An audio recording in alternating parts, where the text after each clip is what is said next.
Shri P Nandakumar, എനിക്ക് 10 minute.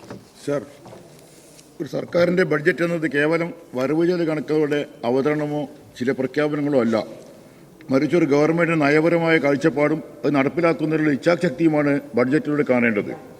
ബഹുമാനപ്പെട്ട ധനകാര്യമന്ത്രി ബാലഗോപാൽ അവതരിപ്പിച്ച ബഡ്ജറ്റ് ഇടതുപക്ഷ സർക്കാർ ഉയർത്തിപ്പിടിക്കുന്ന രാഷ്ട്രീയം, ഇടതുപക്ഷ ബദൽ നയം അത് പ്രതിഫലിപ്പിക്കുമ്പോൾ കേന്ദ്ര ധനകാര്യമന്ത്രി നിർമ്മലാ സീതാരാമൻ അവതരിപ്പിച്ച ബഡ്ജറ്റ് പ്രോ കോർപ്പറേറ്റ് ബഡ്ജറ്റാണ്. സർ, ഫെഡറൽ കാഴ്ചപ്പാടിനെ അട്ടിമറിച്ച് കേരളത്തിലെ സാമ്പത്തിക ഉപരോധം ഏർപ്പെടുത്തി, എന്നിട്ടും കേരളം മുന്നോട്ട് പോയത് ആഭ്യന്തര സ്രോതസ് വർദ്ധിപ്പിച്ചും ഇച്ഛാശക്തിയും കൊണ്ടാണ്. സർ, കേരളം ലോകത്തിൻ്റെ ഭാഗമാണ്, ഇന്ത്യയുടെ ഭാഗമാണ്. ആഗോള സമ്പദ്ഘടനയുടെ ഇരുളടഞ്ഞ ചിത്രമാണ് നമുക്ക് മുമ്പിലുള്ളത്. വികസിത രാജ്യങ്ങളുടെ GDP അടിസ്ഥാനമാക്കിയുള്ള ഉൽപ്പാദനം കുറഞ്ഞു വരുന്നു. യൂറോപ്പിലും US-ലും സമാന അവസ്ഥയാണ്. ട്രംപിൻ്റെ താരിഫ് നയം ലോകരാഷ്ട്രങ്ങളെ ആകെ പിടിച്ചു കുലുക്കുകയാണ്. സാമ്പത്തിക തകർച്ചയിൽ നിന്നും രക്ഷപ്പെടാനുള്ള ചെപ്പടി വിദ്യ കൊണ്ടൊന്നും മുതലാളിത്തം രക്ഷപ്പെടാൻ പോകുന്നില്ല. സർ, അമേരിക്ക കൈക്കരുത്ത് കാട്ടുകൊണ്ട് ചെറു രാജ്യങ്ങളെ കടന്നാക്രമിക്കുകയാണ്.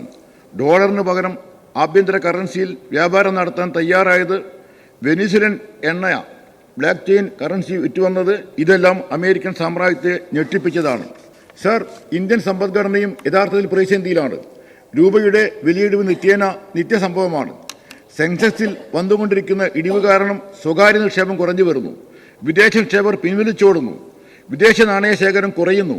കൃഷിയിലും ഇടിവ് തുടരുകയാണ്. കൃഷിക്കാരുടെ ആത്മഹത്യ നിത്യസംഭവമാണ്. വിലക്കയറ്റം തുടരുകയാണ്. റഷ്യൻ എണ്ണയ്ക്ക് വിലക്കേൽപ്പിച്ചപ്പോൾ വിദേശ നാണയ ശേഖരത്തിലും വൻ ഇടിവുണ്ടായി. ഇത് മറികടക്കാനുള്ള കുറിപ്പടികളാണ് നിർമ്മലാ സീതാരാമൻ ബഡ്ജറ്റിലൂടെ കാണുന്നത്. സർ, എങ്ങനെ പൊതുചെലവ് കുറയ്ക്കൽ, നിക്ഷേപം വർദ്ധിപ്പിക്കാനെന്ന പേരിൽ കോർപ്പറേറ്റുകൾക്ക് ധാരാളം സൗജന്യങ്ങൾ അനുവദിക്കൽ, കോർപ്പറേറ്റ് നികുതി ഒന്നും വർദ്ധിപ്പിച്ചില്ലെന്ന് മാത്രമല്ല, കോർപ്പറേറ്റുകൾക്ക് പൂർണ്ണ പിന്തുണ പ്രഖ്യാപിക്കുകയാണ് ഈ ബഡ്ജറ്റ് ചെയ്തത്. ഇൻഹെറിറ്റൻസ് ടാക്സ് കൊണ്ടുവന്നില്ല.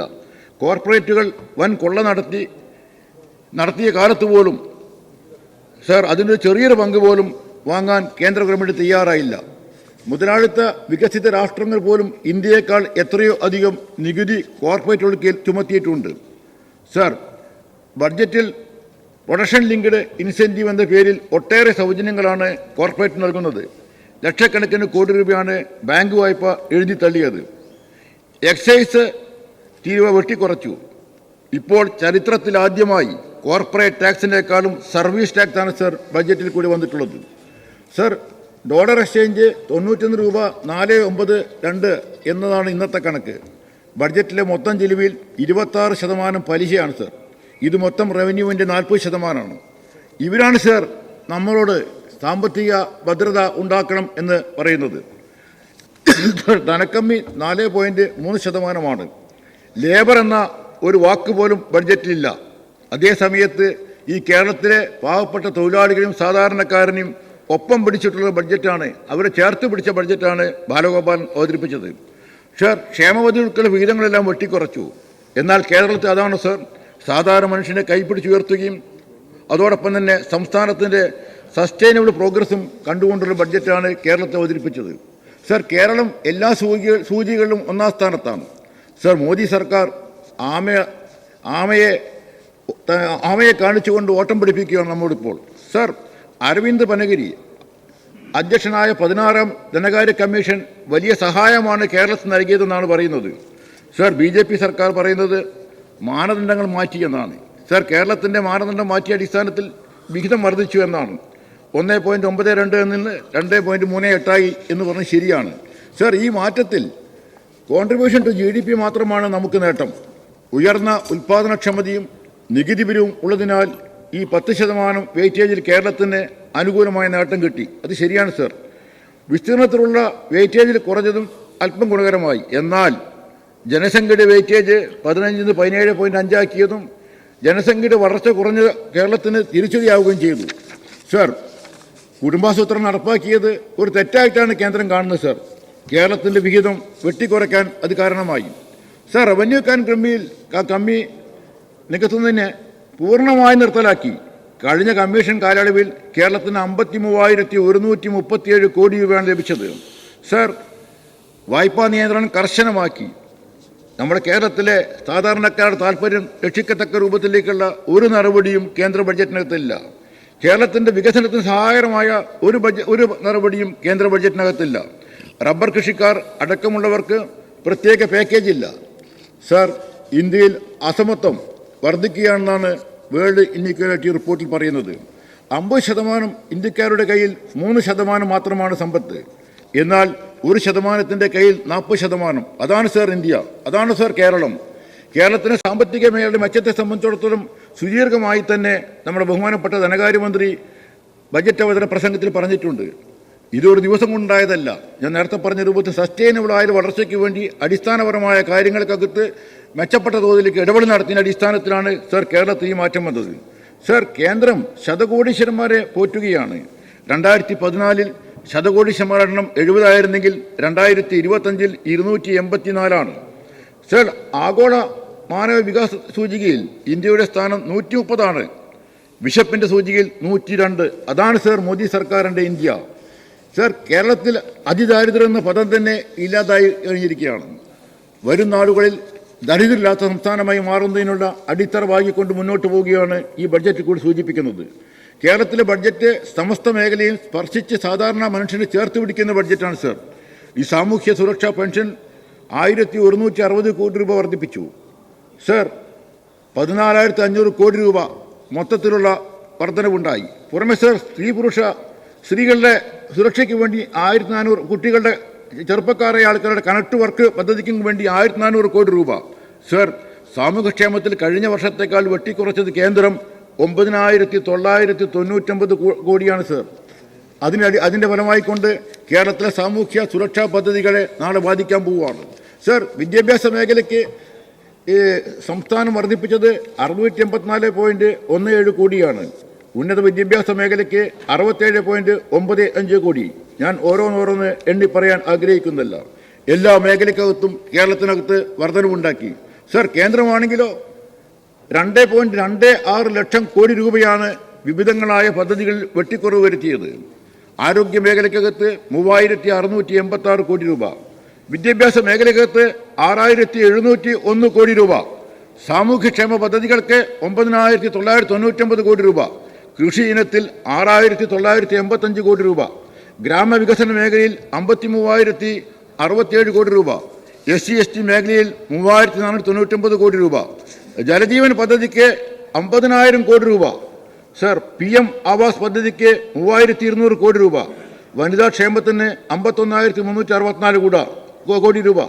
ഇതാണ് സർ കേന്ദ്ര ബഡ്ജറ്റിനകത്ത് ഒട്ടാകെ ഈ കേന്ദ്ര ബഡ്ജറ്റിൽ വെട്ടിക്കുറച്ച സംഖ്യ. നേരത്തെ ഞാൻ സൂചിപ്പിച്ചത്, ഇത്രയും വലിയൊരു സംഖ്യ വെട്ടിക്കുറയ്ക്കുമ്പോൾ അതിൻ്റെ വിഹിതം കിട്ടേണ്ട സംസ്ഥാനത്തിൻ്റെ മറ്റ് വികസന മേഖലയ്ക്കകത്തും ഇത് സാരമായി ബാധിക്കും എന്നും കാണാവുന്നതാണ്.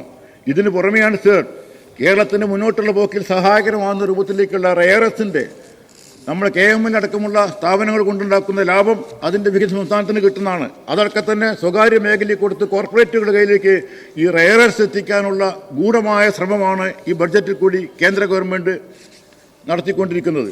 സർ, പശ്ചാത്തല സൗകര്യ വികസനത്തിൽ കേരളത്തിൻ്റെ നേട്ടം അതിശയോക്തികരമാണ്. സർ, ഇതിനു മുമ്പ് പലപ്പോഴും ഞങ്ങളുടെ കാര്യം ചൂണ്ടിക്കാണിച്ചാണ്. സർ, NH 500-ലധികം കിലോമീറ്ററാണ് സർ കേരളത്തിനകത്ത് NHൻ്റെ ഈ പണി നടന്നുകൊണ്ട് പൂർത്തീകരണത്തിലേക്ക് പോകാൻ പോകുന്നത്. സർ, ഈ NHനെതിരായിക്കൊണ്ട് നിങ്ങൾ എന്തൊക്കെ സമരം നടത്തിയവരാണ്. നിങ്ങളുടെ സംസ്ഥാനത്തിൻ്റെ NHൻ്റെ പ്രവൃത്തിയുമായി ബന്ധപ്പെട്ട ഒരു വാർത്ത ഈ കഴിഞ്ഞ 13-ാം തീയതി 2026 ജനുവരി 13-ന് ഹിന്ദു പത്രം റിപ്പോർട്ട് ചെയ്തിട്ടുണ്ട്. സർ, ഞാൻ അത് വായിക്കാം ഇവിടെ. 1 kilometer built in 24 years. High-Court asked Karnataka to scrap BMIC project. Sir, the Karnataka High Court has ordered the state government to scrap the controversial Bangalore-Mysore infrastructure corridor. ഏറ്റവും പ്രധാനപ്പെട്ട ഒരു കോറിഡോറാണ് ആ project. Observing that only 1 kilometer of the proposed 111 kilometer expressway had been built in over 24 years. The court also noted that none of the 5 township planned in the 995 മുതൽക്കുള്ള township planning it is the congestion of the Bangalore and Mysore. ഈ മേഖലയ്ക്കകത്തുള്ള 111 kilometre റോഡിൽ 1 kilometre road 25 കൊല്ലം കൊണ്ട് പൂർത്തീകരിക്കാത്ത ഒരു സംസ്ഥാനത്തിൻ്റെ മുഖ്യമന്ത്രിയും അവിടുത്തെ നേതാക്കന്മാരും കോൺഗ്രസ്സുകാരല്ലേ sir? ആ കോൺഗ്രസ് ഭരിച്ച സംസ്ഥാനത്തിനകത്തുള്ള അവസ്ഥയെ സംബന്ധിച്ചിടത്തോളം ഈ കഴിഞ്ഞ 13-ാം തീയതി ഹിന്ദു പത്രത്തിലെ വാർത്തയാണ്. അതാണ് കേരളത്തിൻ്റെ അവസ്ഥ. ഈ പശ്ചാത്തല സൗകര്യത്തിൽ അഭൂതപൂർവമായ വളർച്ച, ആ അഭൂതപൂർവമായ വളർച്ച ഉണ്ടാക്കുന്ന തടസ്സം നിൽക്കുന്നവരല്ലോ സർ. അതിൻ്റെ കഥകളൊന്നും ഞാൻ പറയാൻ ആഗ്രഹിക്കുന്നില്ല. ഇതാണ് സർ ഇവിടെ വിമർശിക്കുന്നവർ ശ്രദ്ധിക്കേണ്ട കാര്യം. സർ, നമ്മൾ കിഫ്ബിയെ പറ്റി സൂചിപ്പിച്ചു. ഈ കിഫ്ബി പദ്ധതിയുടെ നേട്ടമുണ്ടാക്കാത്ത ഏതെങ്കിലും മണ്ഡലമുണ്ടോ സർ? എനിക്കൊന്നേ പറയാനുള്ളൂ, നന്ദിയില്ലെങ്കിലും നന്ദികേട് കാണിക്കരുതെന്ന് ബഹുമാനപ്പെട്ട ചെയറിന്റെ ഭാഗത്ത് നിന്ന് അവർ ഉപദേശിക്കണം. സർ, വ്യവസായ മേഖലയെ കുറിച്ച് ഞാൻ ദീർഘിച്ച് പറയുന്നില്ല. എൻ്റെ മണ്ഡലത്തിൽ മാത്രം ഈ വരുന്ന 10 ദിവസത്തിനകം 1400 കോടി രൂപയുടെ നിക്ഷേപ നടക്കാൻ പോവുകയാണ്. അതിൻ്റെ നിക്ഷേപത്തിനുള്ള എല്ലാ കാലുവെപ്പും എത്തിക്കഴിഞ്ഞു. ഒരു മാസത്തിനകം അതിൻ്റെ സമ്മതപത്രം കൊടുക്കും. അതിന് നിക്ഷേപ സംഗമം നടക്കാൻ പോവുകയാണ് 2 ആഴ്ചക്കുള്ളിൽ. ഇത് എല്ലാ മണ്ഡലത്തിലെയും അവസ്ഥയാണ് സർ. ഇത് എല്ലാ മണ്ഡലത്തിലെ അവസ്ഥയാണ് സർ. ഇത് ചൂണ്ടിക്കാണിക്കുന്നത് കേരളത്തിന്റെ പുരോഗതിയെ സംബന്ധിച്ചിടത്തോളമാണ് സർ. PSC മുഖേനയുള്ള നിയമനങ്ങളുടെ കാര്യത്തിൽ ഞാൻ പറയുന്നില്ല. കേരളത്തിലെ വിദ്യാഭ്യാസ മേഖലയ്ക്കകത്തുള്ള നേട്ടത്തിന്റെ അടിസ്ഥാനത്തിൽ പുതിയ ഒരുപാട് ചെറുപ്പക്കാർക്ക് തൊഴിലവസരം ഉണ്ടാവണം. കേന്ദ്ര ഗവൺമെന്റ് ബഡ്ജറ്റിനകത്ത് ഒരു വരി പോലും ആ കാര്യം സൂചിപ്പിച്ചിട്ടുണ്ടോ സർ? വ്യവസായിക മേഖലത്തിലെ വളർച്ച ഉപയോഗപ്പെടുത്തിക്കൊണ്ട് ഈ വിഷയം അഡ്രസ് ചെയ്യാൻ വേണ്ടി തീരുമാനിച്ചിട്ടുണ്ട് കേരളത്തിലെ ഗവൺമെന്റ്. ഞാൻ മറ്റു അധികം വിഷയം കടക്കാൻ ആഗ്രഹിക്കുന്നില്ല. ഈ സർക്കാർ ചെയ്യുന്നത് ആർക്ക് വേണ്ടിയാണ് എന്ന് വളരെ വ്യക്തമായ ഈ ബഡ്ജറ്റിൽ കൂടി വ്യക്തമാക്കിയിട്ടുണ്ട്. 2 നിർദ്ദേശങ്ങൾ നമ്മൾ വയ്ക്കാൻ ആഗ്രഹിക്കുകയാണ് സർ.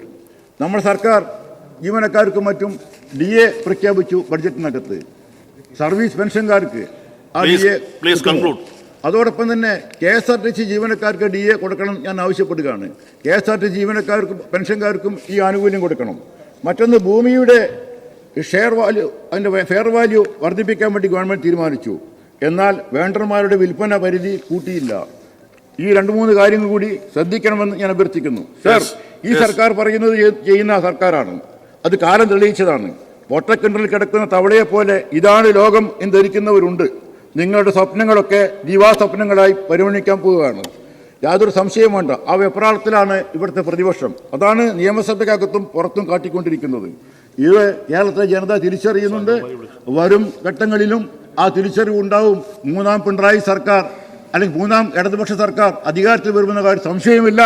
അതിനനുസൃതമായ രൂപത്തിലേക്കുള്ള തയ്യാറെടുപ്പുകളാണ് ഇടതുപക്ഷ പ്രസ്ഥാനവും അവരെ സ്നേഹിക്കുന്ന ബഹുജനങ്ങളും ഈ വരും കാലഘട്ടങ്ങളിൽ മുന്നോട്ട് കൊണ്ടുപോയിക്കൊണ്ട് ഈ കേരളത്തെ മുന്നോട്ട് കൊണ്ടുപോകാൻ കേരളത്തിലേക്കാകെ മാതൃകയാവുന്ന സംസ്ഥാനമാണെന്ന് പറയാൻ ഞാൻ ഒരൊറ്റ കാര്യം സൂചിപ്പിക്കുക അവസാനിപ്പിക്കും. 3 ദിവസങ്ങൾക്ക് മുമ്പ് ഒറ്റ വാക്കുകൂടി സർ, ഒരു വാചകം കൂടി.